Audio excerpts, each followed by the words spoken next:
देखिए भैया प्लीज, ओए समझ गया?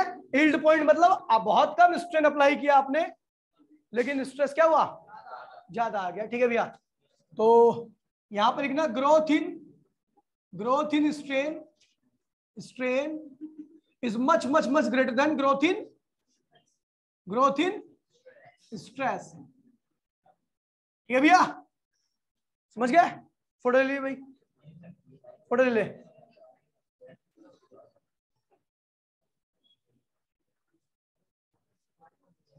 अब देखिए, अब हम इस वायर को और खींचते हैं। अब इसके अंदर हमेशा क्या होगा, हमेशा इसके अंदर स्ट्रेन आता रहेगा। अब इस वायर को खींचो और ज्यादा स्ट्रेस पे लगाओ, ये डी पॉइंट पर पहुंचे।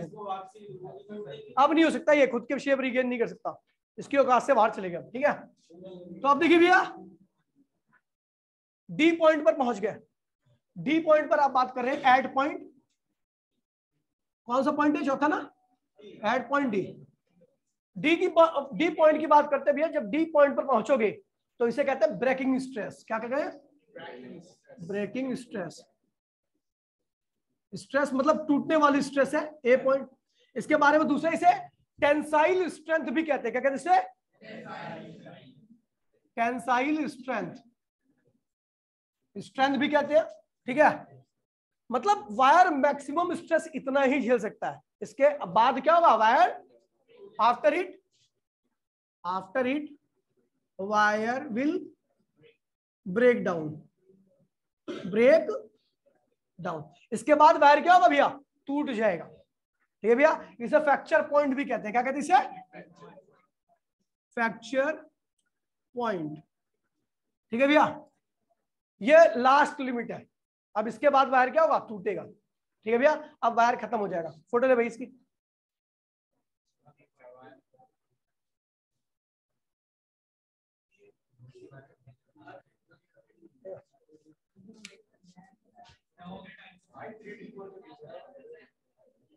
अभी रैप टेप पड़ेगा तो चलेगा तेरे को, मुझे तेरी आवाज 50 सूर में पहुंचा जाऊंगा, ध्यान की हो।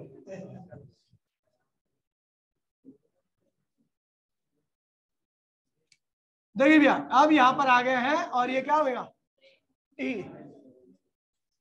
ई पॉइंट क्या हुआ, अब टूट गया। कौन सा पॉइंट है, पांचवा, फ्रैक्चर। क्या हुआ,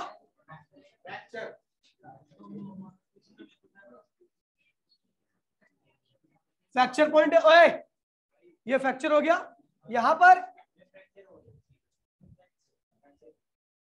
अच्छा,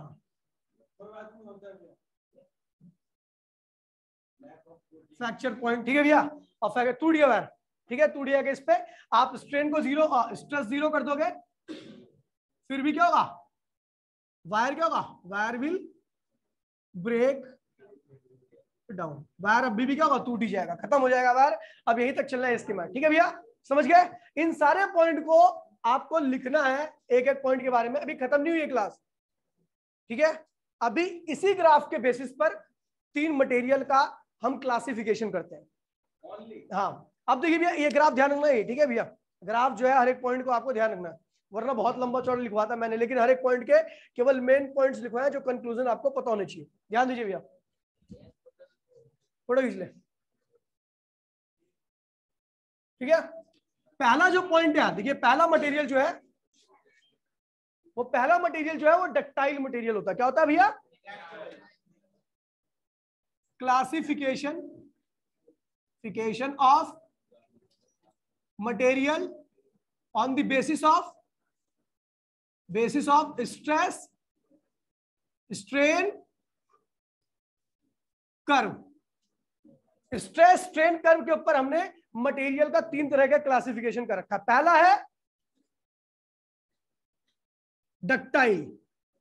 अब डक्टाइल मटेरियल क्या होता है भैया, तो आपको पता है भैया, डक्टाइल मटेरियल वो होता है जिसको आप खींच सकते हो बहुत लंबा चौड़ा, जिसके अंदर आप बहुत ज्यादा स्ट्रेन दे सकते हो। ठीक भैया, शीट होगी, आपका गोल्ड हो गया, जितनी मेटल होती है सब क्या होती है, डक्टाइल होती है। मतलब कि अगर आप उनकी इलास्टिक लिमिट के बाद भी जाओगे, स्ट्रेस लगाओगे तो क्या होगी, फैलती चली जाएंगी। क्या होगी, तो भैया डक्टाइल मटेरियल क्या होते हैं, क्या होते हैं, पहला पॉइंट क्या होता है भैया, पहला पॉइंट इसके बारे में डक्टाइल में, कि इलास्टिक लिमिट इलास्टिक लिमिट और ब्रेकिंग पॉइंट के बीच में सेपरेशन क्या होता है, बहुत ज्यादा होता है। नहीं समझे? डक्टाइल मटेरियल को अगर इलास्टिक लिमिट के पार भी जाओगे ना तो आप बहुत दूर तक उसको खींच सकते हो, तब तक वो टूटेगा नहीं। इसका ये तो ब्रेकिंग पॉइंट है और ये क्या है, इलास्टिक लिमिट है। इनके बीच में सेपरेशन क्या होता है, बहुत ज्यादा होता है। किस केस में? ठीक है, तो separation in between elastic limit B क्या है, इलास्टिक लिमिट है, एंड ई क्या है भैया, fracture point is too large. अब वो उनके बीच के पॉइंट्स, उनकी बात नहीं कर रहा, यहां से इलास्टिक लिमिट खोएगा और यहां पे जाके टूटेगा, तो मतलब बहुत ज्यादा सेपरेशन होता है इनके बीच में। ठीक है भैया, वही लिखा है separation in between B and F is too large. B, अच्छा बी और ई के बीच में बहुत ज्यादा, मतलब इलास्टिक लिमिट और फ्रैक्चर पॉइंट के बीच में सेपरेशन आपको क्या मिलेगा, बहुत ज्यादा मिलेगा। ठीक है, अब देखिए भाई प्लीज सर, ठीक है, ये क्या होता है, स्ट्रॉन्ग होते हैं, strong in nature,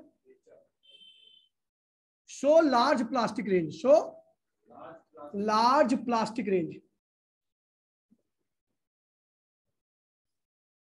plastic range में सोचते हैं ना भैया, इलास्टिक लिमिट के बाद सब क्या है, प्लास्टिक रेंज है। इलास्टिक लिमिट के बाद सब क्या होती है भैया, प्लास्टिक। तो जो डक्टाइल होता है जिसका बी और ई बहुत दूर दूर होता है, तो उनका प्लास्टिक रेंज क्या होता है, बहुत बड़ा होता है। तो जो भी डक्टाइल मटेरियल होते हैं उनकी प्लास्टिक लिमिट क्या होती है, प्लास्टिक रेंज होती है, काफी ज्यादा होती है।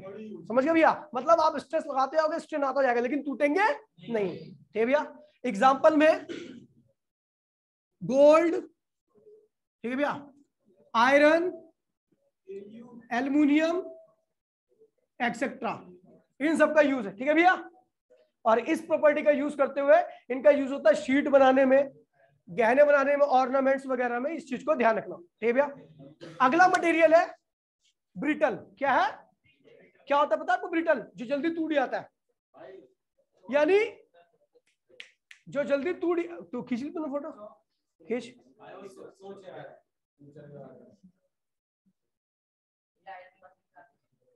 अब एल्यूमिनियम, जितनी मेटल होती है, 2 मिनट रुक जाए यार भाई, खत्म हो जाएगा।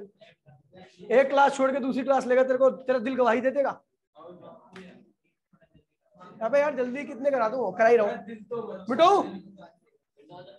ठीक है, दूसरा मटेरियल है भाई, प्लीज देखिए, सेकंड पॉइंट है ब्रिटल। क्या है,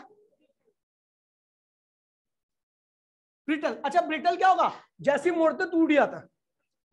देखा, जैसी मोड़ोगे वैसे ही क्या होगा, टूट जाएगा। ठीक है, इसका मतलब उनकी इलास्टिक लिमिट और ब्रेकिंग पॉइंट के बीच में सेपरेशन क्या होता है, बहुत कम होता है। जैसे इलास्टिसिटी के बाहर गए वैसे क्या होंगे, टूटे। फिर सेपरेशन इन बिटवीन, पहला पॉइंट है सेपरेशन इन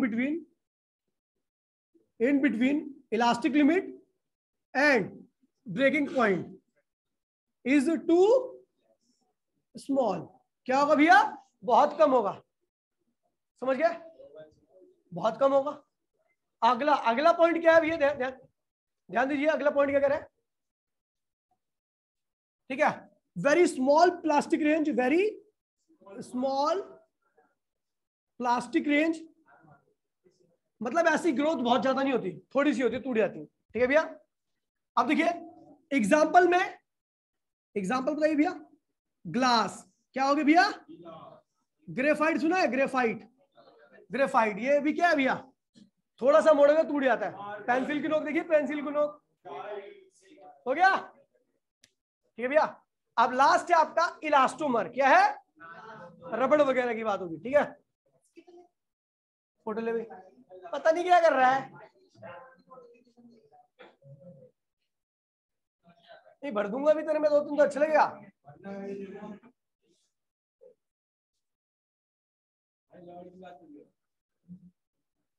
इलास्टोमर कहते हैं इसे, क्या कहते हैं,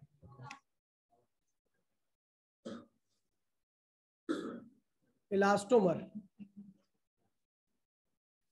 भैया इलास्टोमर क्या होते हैं, जो बिल्कुल भी हुक्स लॉ को फॉलो नहीं करते। हुक्स लॉ में समझते हैं ना भैया, stress is directly equal to, पहला पॉइंट क्या है, do not obey the Hooke's law, ये हुक्स लॉ को ओबे नहीं करते, यानी स्ट्रेस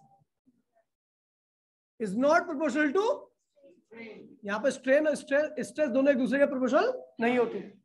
ठीक है, दूसरा देखिए भैया, आपने रबड़ को देखोगा, बहुत दूर तक खींचो फिर अपनी शेप में आ गए, और दूर खींचो फिर अपनी शेप में आ गया, यानी इनकी इलास्टिक लिमिट क्या होती है, बहुत ज्यादा होती है। वेरी लार्ज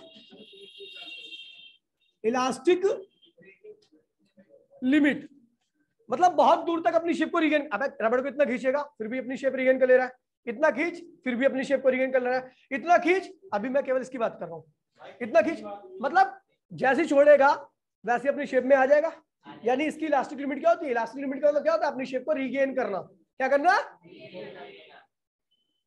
ठीक है। तो ये चीज क्या होती है, बहुत ज्यादा होती है। ठीक है, तो very large elastic limit, third point है।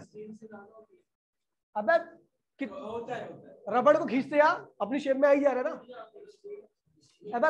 जाहिर सी बात है स्टील इज मोर इलास्टिक, लेकिन मैं ये अलग मटेरियल है, सुन ले, ये अलग मटेरियल है, स्टील हुक्स लॉ को ओबे करता है, ये हुक्स लॉ को ओबे नहीं करता। ठीक है, और ठीक है, और इसमें ध्यान दीजिए भैया, इसकी प्लास्टिक रेंज क्या होती है,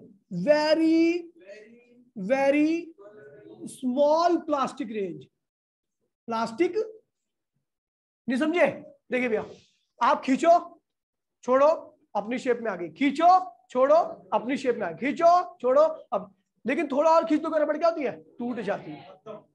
यानी इलास्टिक लिमिट और ब्रेकिंग पॉइंट के बीच में सेपरेशन क्या होता है, बहुत, इलास्टिक लिमिट तो बहुत ज्यादा होती है, लेकिन ब्रेकिंग पॉइंट क्या होता है, जस्ट इलास्टिक लिमिट क्या होता है, साथ में होता है। तो यहाँ पे है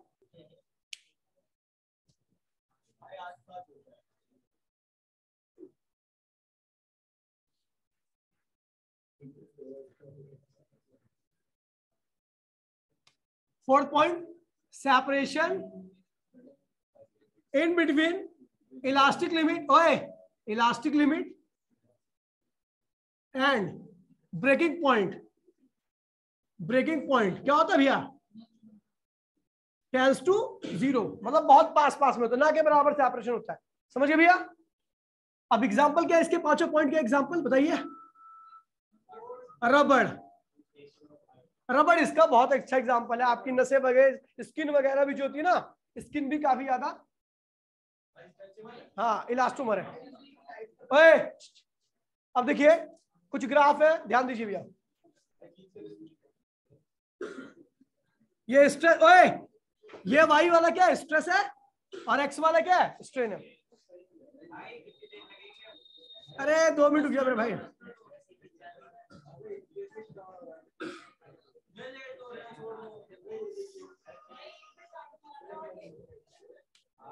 देखिए भैया, देखिए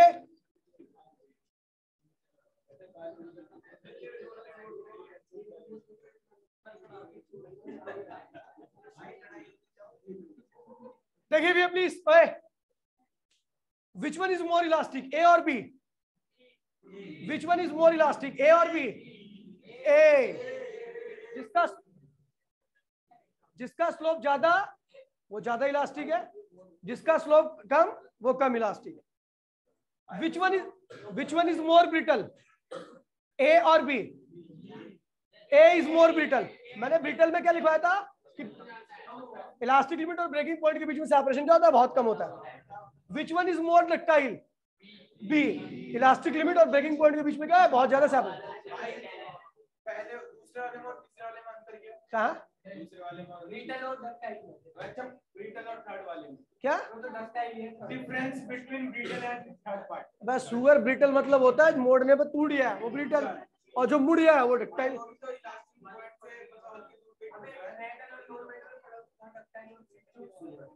अरे सुन, ठीक है भैया, ब्रिटल का मतलब होता है इलास्टिक लिमिट और ब्रेकिंग पॉइंट बहुत पास पास में होते हैं, और या इनके बीच में सेपरेशन क्या होता है, डक्टाइल के बीच में बहुत ज्यादा होता है, बहुत ज्यादा, मतलब ये जल्दी टूटेगा नहीं, ये वैसे तोड़ने में टूटेगा, अब खींचेगा टूट जाएगा, ऐसे करके तब भी टूट जाएगा, समझ गया।